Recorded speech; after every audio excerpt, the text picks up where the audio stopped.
తమిళ రాయలసీమ తెలుగుదేశం ఆవిర్భావంతోనే సీమ ప్రజల జీవితాల్లో మార్పు వచ్చింది.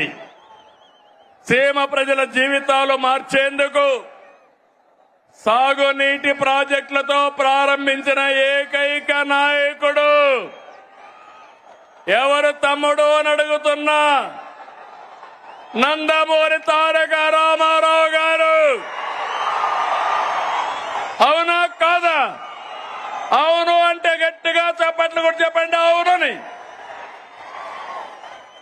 హంద్రీ నీవ గాలేరు నగరి తెలుగు గంగా తెలుగుదేశం పార్టీ హయాంలో వచ్చాయి.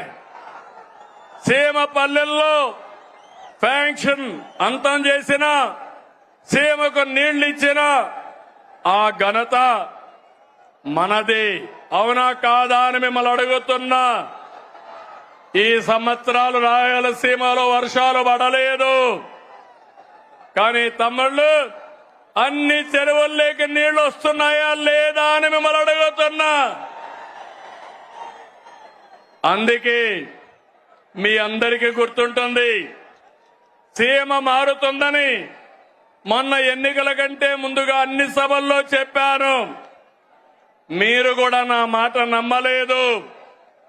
చరిత్రలో మొట్టమొదటిసారిగా 52 సీట్లకి 40 సీట్లు మనమే గెలిచాం.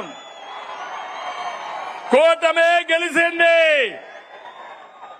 భవిష్యత్తులో 52కు 52 మనమే గెలవబోతున్నాం. గెలవాలనా లేదా? గెలవాలంటే గట్టిగా